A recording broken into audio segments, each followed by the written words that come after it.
जिस तरह से कमल का फूल कीचड़ में उगकर भी अपना ऑरा मेंटेन रखता है और इसी वजह से उसको पूजा में भी चढ़ाया जाता है। तो इसी तरह से हमें कई कई सिचुएशंस में डिटैच भी होना पड़ता है। जो लोग हैं जनरली डिटैचमेंट की टर्म को पॉजिटिवली नहीं लेते, उनको लगता है कि बिल्कुल ही किसी से अलग हो जाने को डिटैच करते हैं, but it's not like that. Detachment का मतलब होता है स्पेस देना। कभी कभी जिन लोगों से हम बहुत प्यार करते हैं, जिनके बिना हम एक सेकंड भी नहीं रह सकते, उन्हें हमें थोड़ा स्पेस देने की ज़रूरत होती है ताकि हम भी समझ पाएँ कि वो हमारी लाइफ में क्या वर्थ रखते हैं और हमारी सेल्फ रिस्पेक्ट भी हम मेंटेन कर पाएँ। और वो स्पेस की ज़रूरत उनको भी पड़ती है सो दैट वो भी अपनी लाइफ को एनालाइज कर पाएँ, ये समझ पाएँ कि उनकी प्रायोरिटीज़ क्या हैं, उनकी प्रेफरेंसेस क्या हैं, वो डिफ्रेंशिएट कर सकें कि उनकी एडिक्शन क्या है और उनके लिए इम्पॉर्टेंट क्या है। डिटैचमेंट का मतलब ये भी होता है कि आप अपनी वरीज़ को, टेंशन्स को, कंट्रोलिंग की हैबिट को लेट गो कर दीजिए। अब कई बार हम कुछ काम करते हैं बट हमारा ध्यान उसी में लगा रहता है, काम कंप्लीट करने के बाद भी कि अरे ऐसा नहीं हुआ तो क्या होगा, जैसा रिज़ल्ट चाहा है वैसा नहीं हुआ तो क्या होगा। या हम किसी से कोई बात करते हैं, कोई रिलेशनशिप से रिलेटेड एस्पेक्ट ले लीजिए, अगर हम किसी से कोई बात करने वाले हैं तो हमें लगता है जैसा रिस्पॉन्स मैं चाहता हूँ वैसा नहीं मिला तो क्या होगा। फाइनेंशियल गेंस की बात ले लीजिए, आपको लगता है कि जैसा मैंने कहीं इन्वेस्टमेंट की, जैसा मैंने रिज़ल्ट चाहा उस हिसाब से रिज़ल्ट नहीं आया तो क्या होगा। आप कोई भी एस्पेक्ट ले लीजिए जहाँ भी आपको लगता है कि आपकी एक्सपेक्टेशन फुलफ़िल नहीं होगी, आप चीज़ों को कंट्रोल करने की कोशिश करने लगते हैं, बहुत टेंशन ले लेते हैं, वरीड हो जाते हैं और रिज़ल्ट आने के पहले ही आप अपने हेल्थ इश्यूज़ क्रिएट कर लेते हैं। तो इस केस में भी डिटैचमेंट की बहुत ज़रूरत होती है। So just let go of worries and tensions and controlling.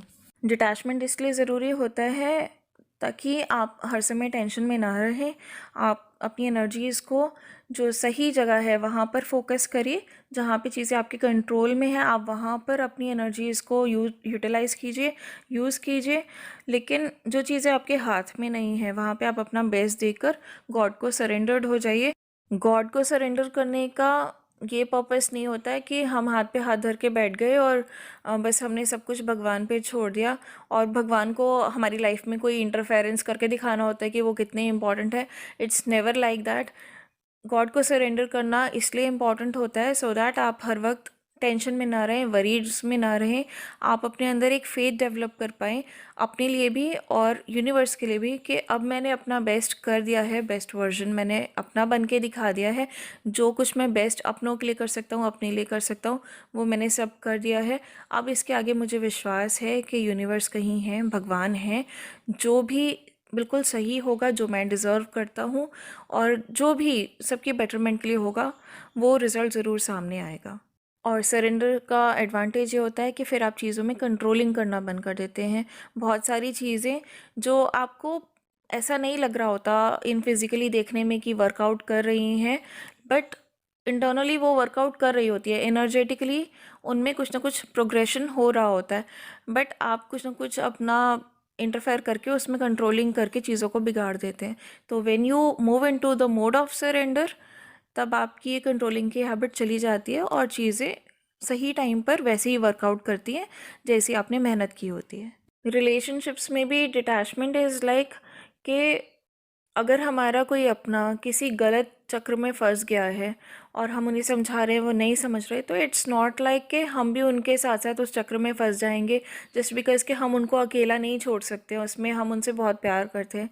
It's like उस चक्र में फंसने से उनको जो सीखना है, जो उनकी लाइफ में स्क्रिप्टेड है गॉड के द्वारा, वो तो होगा ही होगा, but be there for him. आप उस चक्र में मत फंसिए, बट खुद को मजबूत कीजिए, इतना स्ट्रेंथ में लाइए, इतने पावरफुल होइए कि जब वो पर्सन उस समय चक्र से अपने लाइफ लेसन्स, अपनी लर्निंग्स सीख कर बाहर आएँ, तब आप इतने कैपेबल हों, इतने सक्षम हों कि आप उनका हाथ थामकर उनको भी अपनी मजबूती दे सकें और उनका हाथ पकड़कर उनके साथ सही रास्ते पर चल सकें। और इसे ही कहते हैं अनकंडीशनल लव। और अनकंडीशनल लव में डिटैचमेंट की इम्पॉर्टेंस जो है वो बहुत ही बड़ी है। ये बहुत सारे सिचुएशंस में हमको फॉलो करना ही पड़ता है, बट इसको फॉलो करने के लिए इट्स इम्पॉर्टेंट, और अनकंडीशनल लव फॉलो करने के लिए भी इट्स वेरी इंपॉर्टेंट कि हम खुद पर वर्क करें और अपना कॉन्शियसनेस जो है वो रेज़ करें, खुद को स्ट्रॉन्ग करें और इतने पावरफुल हो जाएं कि जब हमारे अपनों को हमारी ज़रूरत पड़े हम उनके लिए अवेलेबल हों, पूरी पॉजिटिविटी के साथ, पूरी एक्सेप्टेंस के साथ हम उनको एम्ब्रेस कर सकें।